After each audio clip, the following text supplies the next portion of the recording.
आसान अक़सात के ऊपर भी सोलर पैनल जो हैं वो लगवा सकते हैं। तो आज की इस वीडियो में यही डिटेल में डिस्कस करने वाला हूं कि आप किस तरह से सोलर सिस्टम अप्लाई कर सकते हैं, वो भी आसान अक़सात के ऊपर, और ये कौन सा बैंक जो है वो आपको दे रहा है, आपकी मंथली इंस्टॉलमेंट्स कितनी होगी, आपको जो है वो कितने महीने में किस्तें देनी पड़ेगी, आपको जो है वो डॉक्यूमेंट्स कौन से चाहिए होंगे, वो सारी की सारी डिटेल जो है वो इस वीडियो में आपको तफसील से बताने वाला हूँ। अगर आप जो है वो सोलर पैनल लगवाना चाहते हैं तो वीडियो को डिटेल से देखिएगा ताकि आपको जो है वो क्लियर चीज़ें समझ आ जाएँ।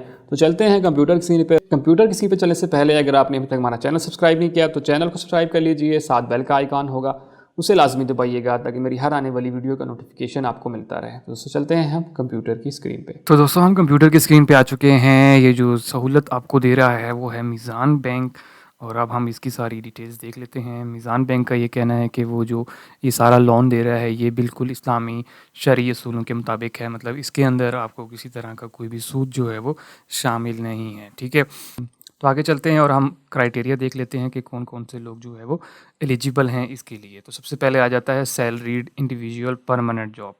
तो अगर आप एक परमानेंट जॉब कर रहे हैं, ठीक है, और सैलरी वाले हैं, तो आपके लिए क्या क्या होना चाहिए? आप नेशनल होने चाहिए पाकिस्तानी, ठीक है, और आपकी 18 साल से उम्र जो है वो ज़्यादा होनी चाहिए, और आपके पास शनाख्ती कार्ड होना चाहिए। ठीक है, एज ऑफ एप्लीकेंट, आपकी जो उम्र है वो मिनिमम जो है 20 साल हो और मैक्सिमम 60 साल होनी चाहिए, 60 साल। ठीक है, और उसके बाद जो है up to the age of retirement at the time of maturity, के आपकी ये इतनी उम्र होगी जो आपकी रिटायरमेंट की है, मतलब आप जब रिटायर हो रहे हैं तो जो भी उम्र होगी वो होनी चाहिए। ठीक है, एज ऑफ को एप्लीकेंट, इसमें को एप्लीकेंट भी वो आगे जाके हम डिस्कस करेंगे, उसकी मैक्सिमम एज जो है 75 साल होनी चाहिए। ठीक है, employment status must be a permanent, आपकी कोई परमानेंट जॉब होनी चाहिए। ठीक है, इनकम जो है आपकी कम से कम 1 लाख रुपए होनी चाहिए। ठीक है, इन्हें यहाँ पे क्लियर चीज़ बता दी है। एक अच्छी चीज़ है कि आपकी जो सैलरी है वो कम से कम 1 लाख हो, क्योंकि बाकी बैंक्स जो हैं आपको कहते हैं 30,000, 40,000, 50,000 हो, लेकिन बाद में जब आप जाते हैं तो वो कहते हैं नहीं ये है वो है।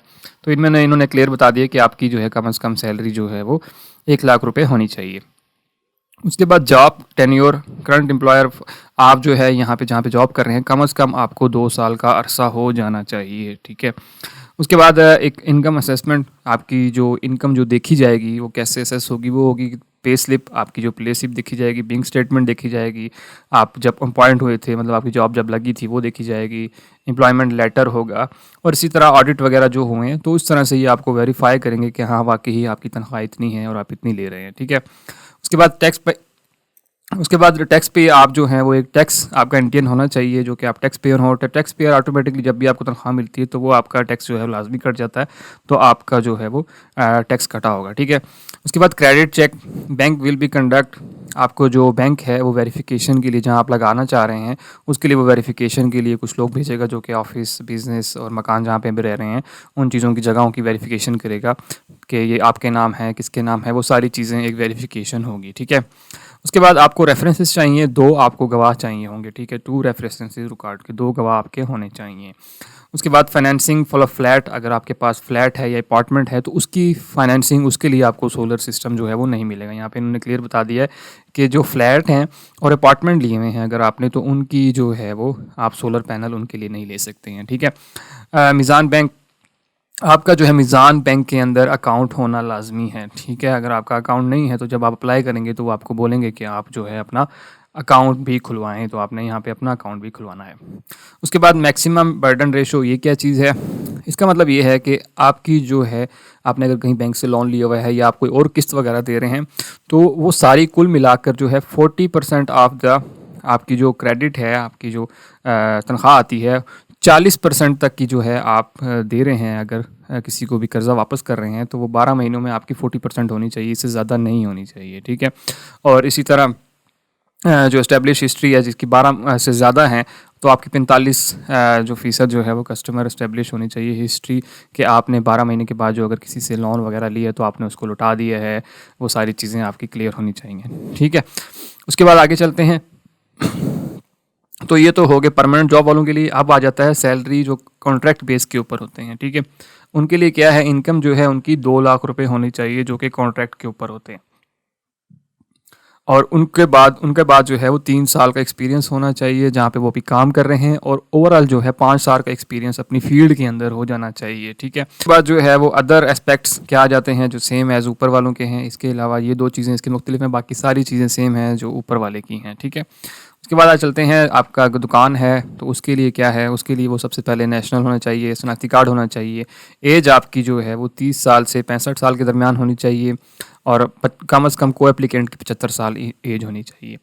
उसके बाद इनकम आपकी जो है वो कम से कम 5 लाख रुपए महीने की होनी चाहिए, ठीक है। और बिज़नेस टेन्योर आपको, आपकी शॉप को 5 साल का अरसा जो है वो हो जाना चाहिए कि आप 5 साल आपकी शॉप को हो गए हों। उसके बाद आपकी भी जो असेसमेंट की जाएगी वो टैक्स आपने दिए हैं नहीं दिए हैं, अकाउंट्स वगैरह टैक्स वगैरह से वो आइडिया लगा लेंगे कि वाकई आप कितना कमाते हैं। उसके बाद टैक्स पे आप जो है वो आपने टैक्स दिया हुआ हो, एंड आपका एक्टिव होना चाहिए अगर आप कारोबार कर रहे हैं। उसके बाद जो है वो क्रेडिट चेक्स वही उसी तरह जो है वो चेक करेंगे आपके जगह पे जाके, जैसे मैंने शुरू में बताया। इसी तरह इसके लिए भी आपको 2 गवाहों की ज़रूरत होगी, और इसमें भी वो कह रहे हैं कि फ़्लैट वगैरह के लिए अहल नहीं है, ठीक है। फ़्लैट और अपार्टमेंट्स आप नहीं ले सकते हैं, मतलब इनके लिए सोलर आप नहीं लगवा सकते हैं। अकाउंट मीज़ान, उसमें आप वो शुरू में जैसे मैंने बताया था कि आपको जो है वो मीज़ान बैंक में अकाउंट खुलवाना पड़ेगा, ठीक है। उसके बाद आगे जाते हैं मैक्सिमम बर्डन रेशो। इसमें जो है वो 30 और 35% है, जो कि ऊपर जिस तरह मैंने बताया था। तो क्योंकि सारी डिटेल सेम तकरीबन वही हैं, तो इसलिए मैंने थोड़ा जल्दी जल्दी बता दिया। उसके बाद आ जाते हैं, अगर आपकी पेंशन ले रहे हैं तो तब क्या हो। उसमें भी सेम नेशनैलिटी होनी चाहिए, आपकी एज आपकी जो है 70 साल होनी चाहिए, को एप्लेंट की 75 होनी चाहिए, और आप जो है रिटायर्ड होने चाहिए, पेंशन होल्डर होने चाहिए, और मिनिमम मंथली जो ग्रॉस पेंशन है वो आपकी 1 लाख रुपए होनी चाहिए, ठीक है। उसके बाद इनकम असेसमेंट उसी तरह ही होगी, टैक्स भी आपने दिया हुआ हो, क्रेडिट चेक उसी तरह ही होगा, रेफरेंस 2 इसी को चाहिए, और फाइनेंसिंग फ्लैट के लिए नहीं है, मीज़ान बैंक में ओपन होगा। और इसकी जो डेबिट रेशो है, बर्डन रेशो, वो 40% और 45% जो है वो है, ठीक है। तो ये सारी चीज़ें थी कि आप इसके लिए अहल हैं या नहीं है। तो आप जिस तरह के भी हैं, दुकानदार हैं, सैलरी वाले हैं, परमानेंट वाले हैं, तो आप देख सकते हैं कि आप अहल हैं या नहीं। उसके बाद आ जाती है बात के प्रोडक्ट की थोड़ी सी डिटेल। जैसे मैंने शुरू में बताया था कि ये इस्लामिक मोड जो है मुसरफ़ा के नतीजे में जो है ये लेते हैं आपसे, जो कि शरई सूद से बिल्कुल पाक है। उसके बाद इंस्टॉलमेंट में वो कह रहे हैं अनइक्वल मंथली इंस्टॉलमेंट होती हैं। अनइक्वल मंथली इंस्टॉलमेंट क्या होती हैं कि आपको जो है स्टार्टिंग में थोड़ी सी ज़्यादा किस्तें होती हैं, और फिर जैसे जैसे आप किस्तें देते आते हैं तो आपकी किस्तें जो हैं वो थोड़ी होती जाती हैं। इसका इस तरह कह लें कि आपकी जो है फर्स्ट अगर 30,000 है तो अगले महीने की जो होगी वो 28,000 कुछ करके, फिर इसी तरह उसको जो डिवाइड कर देंगे जितना अरसा होगा उस हिसाब से फिर वो कम करते करते करते कम आते जाएंगे, ठीक है। उसके बाद डिस्काउंट, जो उनके अगर किसी प्रीमियम कस्टमर हैं जिन्होंने पहले कोई धार वगैरह इनसे लिया हुआ है तो उनके लिए डिस्काउंट ऑफर्स भी अवेलेबल हैं। फाइनेंसिंग टर्नओवर जो है आप 12 महीने से लेकर 60 महीनों तक जो है वो ये ले सकते हैं, जो कि 1 साल से 5 साल का अरसा बनता है। उसके बाद आप जो है वो कितनी कैपेसिटी का लगवा सकते हैं, आप 1 किलोवाट से लेके 1000 किलोवाट तक का सोलर सिस्टम लगवा सकते हैं। फाइनेंसिंग अमाउंट जो है वो आपको 1 लाख से लेकर 25 लाख रुपए तक के ये फाइनेंस करते हैं, मतलब आप इनसे कर्ज़ा जो है वो 1 लाख से लेके 25 लाख रुपए तक का कर्ज़ा ले सकते हैं। उसके बाद सिक्योरिटी जो है वो आपके लिए 3 आपको चेक जमा कराने पड़ेंगे, ब्लैंक चेक, ठीक है, वो सिक्योरिटी की सूरत में होंगे। उसके बाद आपकी जो ऑनरशिप है उसके लिए इन्होंने यहाँ पे थोड़ा क्लियर बता दिया है कि property where solar has been install must be on by applicant, कि आप जहाँ सोलर इंस्टॉल करा रहे हैं वहाँ पे आप जो है वो उस जगह के, उस घर के ऑनर होने चाहिए, शॉप के ऑनर होने चाहिए। अगर वो आपके नाम नहीं है तो किसी और के नाम, जैसे हो गया कि आपके जो इमीडिएट फैमिली मेम्बर्स हैं, इमीडिएट फैमिली मेम्बर्स कौन से हो जाएंगे, उन्होंने यहाँ पे इसका बता दिया है कि इमीडिएट फैमिली इंक्लूडिंग पेरेंट्स हो जाएंगे, आपके बहन भाई हो जाएंगे, सिबलिंग और आपके बच्चे। अगर इनके नाम पे है तो तब ठीक है, अगर इसके अलावा है तो तब भी नहीं हो सकता, ठीक है। इस तरह आपके जो हाउस ओनर बिकम एप्लीकेंट, और जो आपका हाउस का जो भी जिसके नाम पे नाम होगा ना घर, तो वो आपके साथ शिरकत कर सकता है। तो ये को एप्लीकेंट इसको कहेंगे, ठीक है, जो मैंने आपको ऊपर बताया था। को एप्लीकेंट क्या चीज़ है, जिसकी आप 75 साल एज का कह रहे थे, तो वो को एप्लीकेंट वो होगा कि वो भी आपके साथ पार्टनर हो जाएगा, ठीक है। उसके बाद को एप्लीकेंट जो है वो को एप्लीकेंट उनके लिए जो है कोई रिक्वायरमेंट नहीं है कि वो कितना कमाते हैं कितना नहीं कमाते हैं, उनके लिए कोई ज़रूरत नहीं, बस आप जितना कमा रहे हैं वही काफ़ी, बस वो आपके साथ एक को एप्लीकेंट हो जाएंगे, ठीक है। On grid system down payment कितनी करनी पड़ेगी, और ऑफ ग्रिड, ऑन ग्रिड और ऑफ ग्रिड क्या होता है कि ऑन ग्रिड का मतलब होता है कि आप जो है वो नादरा को बिजली बेचते हैं, और ऑफ ग्रिड का मतलब है नो मीटरिंग, कि आप जो है वो मीटरिंग नहीं करना चाहते।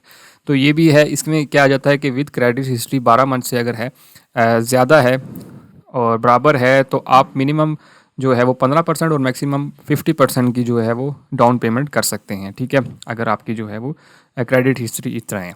और अगर इसी तरह क्रेडिट हिस्ट्री आपकी 12 मंथ से ज़्यादा है तो देन आप 30% और मैक्सिमम जो है 50% डाउन पेमेंट कर सकते हैं। इसी तरह अगर आप जो है वो ऑफ ग्रिड सिस्टम लगवाना चाहते हैं तो उसके लिए आप मिनिमम जो है वो 30% और मैक्सिमम जो है वो 50% आप जो है वो डाउन पेमेंट कर सकते हैं, ठीक है। उसके बाद ये सारी चीज़ें हो गई।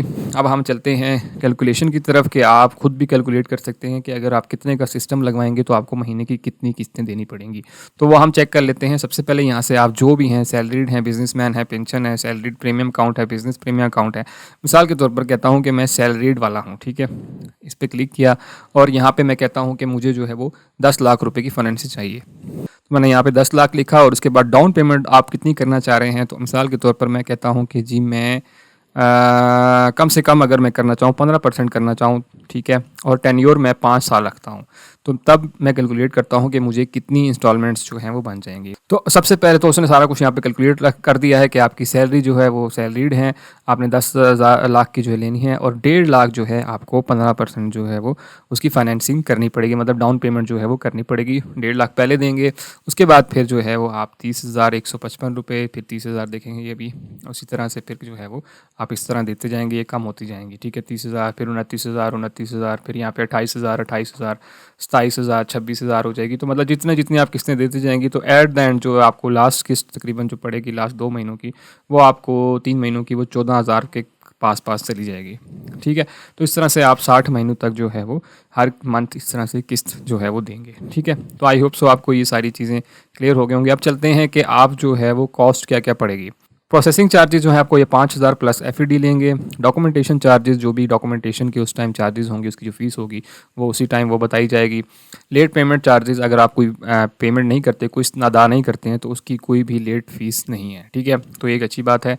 उसके बाद जो है पार्टनर के सर्वे वगैरह जो चार्जेस होंगे, मतलब जो लोग जहाँ लगाने आए पे उसके बाद जो सर्वे होगा उसकी जो कॉस्ट है वो भी आपसे जो है वो उस टाइम ली जाएगी। उसके बाद टर्मिनेशन है। टर्मिनेशन में क्या है कि अगर आप सारी किस्तें किसी टाइम पे सारी देना चाहते हैं तो वो भी आप दे सकते हैं, यहाँ पे इन्होंने क्लियर बता दिया। इसके बाद जो गवर्नमेंट की SRT फीस है वो आपको 1,000 रुपये देनी पड़ेगी, ठीक है। अब तरीका देख लेते हैं कि आपने अप्लाई किस तरह से करना है और उसके बाद आपको लिस्ट ऑफ डॉक्यूमेंट्स कौन सी चाहिए वो हम देख लेते हैं। तो यहाँ पे मैंने लिस्ट ऑफ डॉक्यूमेंट्स ओपन कर लिए और यहाँ पे आपको जो है वो, इसको थोड़ा सा मैं बड़ा कर देता हूँ ताकि आपको चीज़ें क्लियर समझ आ जाएं।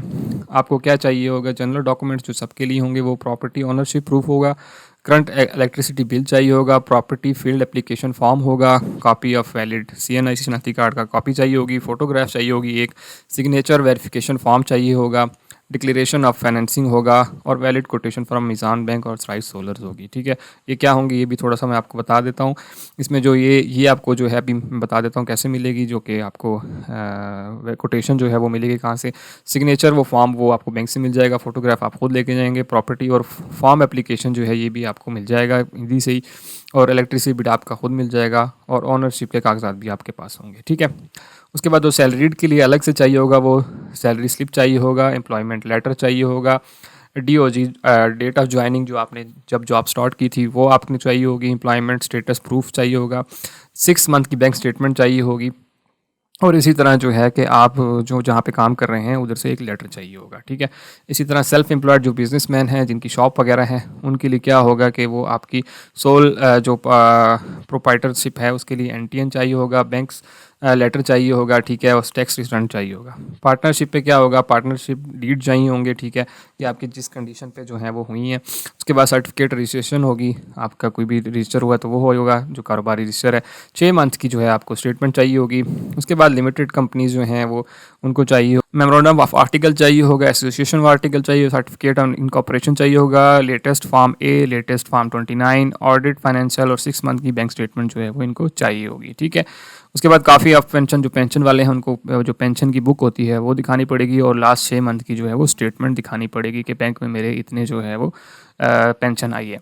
ठीक है, ये तो हो गया डॉक्यूमेंट्स। अब मैं आपको जो कह रहा था कि आप सोलर पैनल किन लोगों से लगवा सकते हैं, वो इन्होंने ये बता दिया कि आप इन लोगों से सोलर पैनल जो है वो लगवा सकते हैं। यहाँ पे इन्होंने पूरी लिस्ट जो है वो दे दी है। ये लोग जो है सोलर पैनल लगा के देते हैं, तो आप इनसे जो है वो कॉन्टेक्ट करके कोटेशन ले सकते हैं, मतलब उनसे आप बनवा सकते हैं कि आप कितने का जो है वो मुझे ये चीज़ लगा दे सकते हैं। तो यहाँ पे इन्होंने नंबर भी दिए हुए हैं, उनकी ईमेल एड्रेस भी दिया हुआ है, और किस इलाके के हैं ये लोग वो भी सारा कुछ यहाँ पे इन्होंने बताया हुआ है। ठीक है, लाहौर, इस्लामाबाद, कराची, फैसलाबाद, ये सारा कुछ यहाँ पे बताया। तो जो भी आपके करीबी है आप उससे कॉन्टेक्ट कर सकते हैं। ठीक है, इसी तरह एप्लीकेशन फॉर्म यहाँ पे इन्होंने ऑलरेडी दिया हुआ है, इसको सिंपल ओपन करेंगे तो आपको एप्लीकेशन फॉर्म भी यहाँ पे मिल जाएगा। तो यहाँ पे ये सारा एप्लीकेशन फॉर्म है जो कि आपको बैंक से जब जाएंगे तो आप वहाँ से मिल सकता है, और अगर यहाँ से पढ़ना चाहते हैं तो आप यहाँ से भी पढ़ सकते हैं। ठीक है, तो ये सारा एप्लीकेशन फॉर्म है, इसमें आपको सारी डिटेल जो है वो मिल जाती है। इसी तरह अगर आप जो है वो डायरेक्ट किसी बैंक से जो है बात करना चाह रहे हैं इनके बैंक मेंबर से, तो यहाँ पे उन्होंने नंबर दे दिए हैं, और आप मंडे टू फ्राइडे 9 से 6 के दरमियान इन लोगों को कॉन्टैक्ट कर सकते हैं कि भाई हमने सोलर पैनल लगवाना है, तो वो आपको मज़ीद अच्छे से भी गाइड कर सकते हैं। इस तरह अगर आपका कोई क्वेश्चन है, आप बैंक से पूछना चाहते हैं, तो हाँ यहाँ पे अपना नाम देना है, यहाँ अपना ईमेल एड्रेस, यहाँ फ़ोन नंबर, यहाँ पे सिटी, और यहाँ पे जो भी आपका क्वेश्चन है वो लिख के इस पर टिक करेंगे और सबमिट कर देंगे, तो आपका क्वेश्चन जो है वो इनके पास चला जाएगा, और वो आपको फिर फुल कॉल करके जो है आपको बता देंगे कि आपका जो भी इशू है। इसी तरह आप ये सारी डिटेल खुद पढ़ना चाहते हैं और आप कह रहे हैं यार ये इंग्लिश में है तो मुश्किल हो जाता है, इसलिए आप यहाँ पे इसको उर्दू में पढ़ सकते हैं। यहाँ पे उर्दू पे क्लिक करेंगे तो ये सारी की सारी इन्फॉर्मेशन जो है वो आपको उर्दू में आ जाएगी। ठीक है, और आप इस तरह से खुद से जो है ये सारी इन्फॉर्मेशन पढ़ सकते हैं। ठीक है दोस्तों, ये वो सारी डिटेल्स थी कि किस तरह से आप जो है वो मीज़ान बैंक से इजीली जो है वो सोलर पैनल जो है वो ले सकते हैं। आपको सिंपल बता दिए हैं, इसकी जो अक़सात हैं वो भी बता दी हैं, डॉक्यूमेंट्स चाहिए वो सारी डिटेल मैंने आपको प्रोवाइड कर दी है। आई होप सो आपको सारी चीज़ें क्लियर हो गई होंगी। अगर आपको फिर भी कोई क्वेश्चन है तो मुझे कमेंट सेक्शन में लाजमी बताइएगा, और दूसरे दोस्तों तक लाजमी शेयर कीजिए अगर कोई चाह रहा है कि वो सोलर सिस्टम ख़रीदना चाह रहा है, ताकि उसके लिए आसानी हो जाए और वो जो है वो आसान अक़सात के ऊपर सोलर सिस्टम जो है वो लगवा सकता है। और दूसरी चीज़, अगर आपने अभी तक हमारा चैनल सब्सक्राइब नहीं किया तो चैनल को सब्सक्राइब कर लीजिए, साथ बेल का आइकन होगा उसे लाजमी दबाइएगा, ताकि मेरी हर आने वाली वीडियो का नोटिफिकेशन आपको मिलता रहे। तो दोस्तों मिलते हैं इसी तरह की अगली वीडियो में, तब तक के लिए मुझे इजाज़त दीजिए। अल्लाह हाफिज़।